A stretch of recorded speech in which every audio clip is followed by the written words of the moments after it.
یہی وجہ ہے کہ ماں باپ کی روحیں گھر لوٹتی ہیں اور فریاد کرتی ہیں کہ انہیں بھی دعاؤں میں یاد کیا جائے، ان کے لیے اعمال کیے جائیں اور صدقہ دیا جائے۔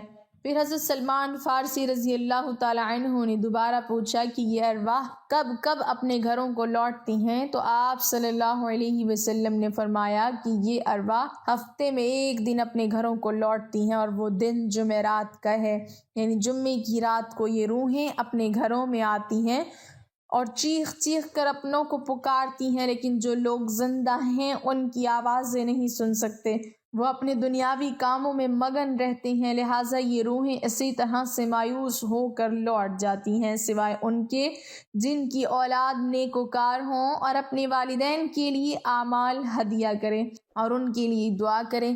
پھر آپ صلی اللہ علیہ وسلم نے فرمایا، اے سلمان، یاد رکھنا، اپنے مرحومین کے لیے دعا کرتے رہنا۔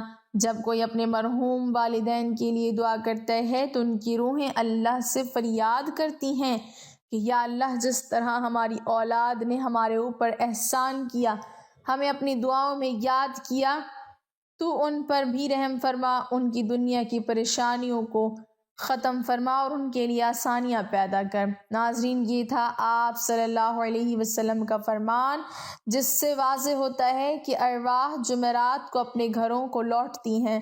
حضرت علی رضی اللہ تعالیٰ عنہ کی اسی طرح کی ایک اور حکایت بھی روایت کی جاتی ہے کہ ایک مرتبہ حضرت علی رضی اللہ تعالیٰ عنہ مسجد میں اداس بیٹھے ہوئے تھے کہ حضرت سلمان فارسی رضی اللہ تعالیٰ عنہ تشریف لائے اور آپ سے پوچھنے لگے کہ میں آپ کو افسردہ دیکھ رہا ہوں۔ تو حضرت علی رضی اللہ تعالیٰ عنہ نے فرمایا کہ اے سلمان، میں اس لیے اداس ہوں کہ آج میں نے ایک ماں کی روح کو اپنی اولاد کے گھر پر روتے ہوئے دیکھا ہے۔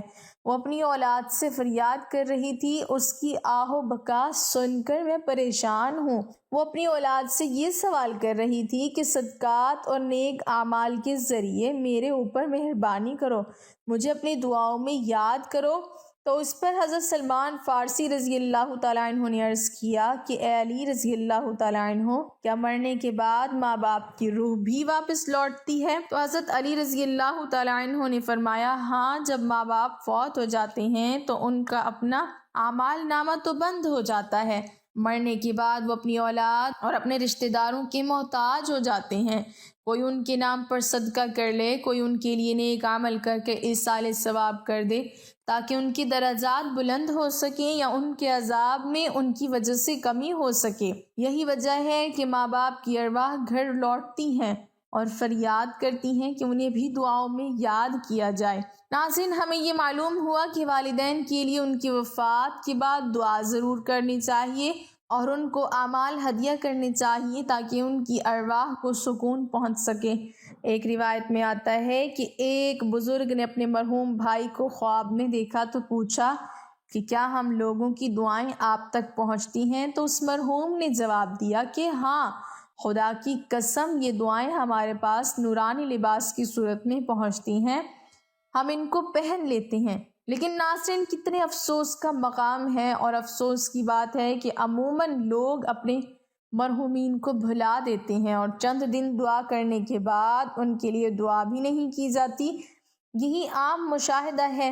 ناظرین، جہاں تک بات ہے ارواح کی کہ وہ مرنے کے بعد نقل و حرکت کر سکتی ہیں یا نہیں، تو اس حوالے سے آپ کو ایسی روایات سناتے ہیں جن سے روحوں کی آزادانہ نقل و حرکت کے بارے میں واضح ہوتا ہے۔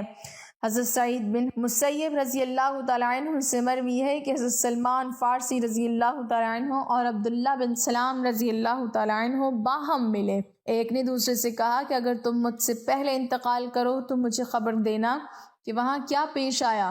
پوچھے گیا، کیا زندہ اور مردہ بھی ملتے ہیں؟ فرمایا، ہاں، مسلمانوں کی روحیں تو جنت میں ہوتی ہیں، انہیں اختیار ہوتا ہے، جہاں چاہتا ہے، جہاں چاہیں جائیں۔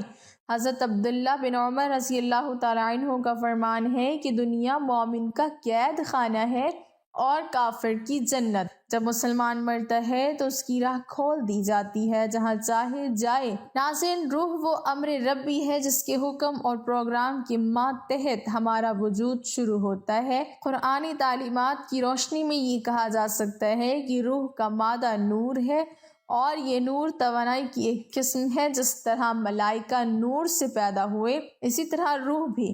سائنسی تحقیق کے مطابق روح انسان کا وہ حصہ ہے جس کا موت بھی کچھ نہیں بگاڑ سکتی۔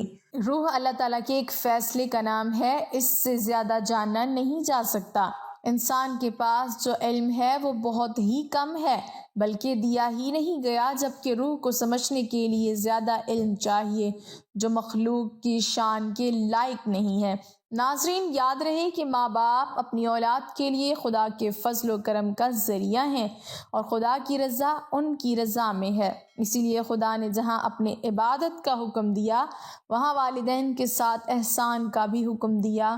اللہ تعالیٰ نے والدین کا بہت بڑا درجہ رکھا ہے، اور آپ صلی اللہ علیہ وسلم نے والدین کے حقوق واضح کیے ہیں۔ یہاں تک بھی آتا ہے کہ والدین کی رضا میں اللہ کی رضا، اور والدین کی ناراضگی میں اللہ کی ناراضگی ہے۔ اللہ تعالیٰ نے قرآن میں حکم فرما دیا ہے کہ والدین کے سامنے اف تک بھی نہ کرو۔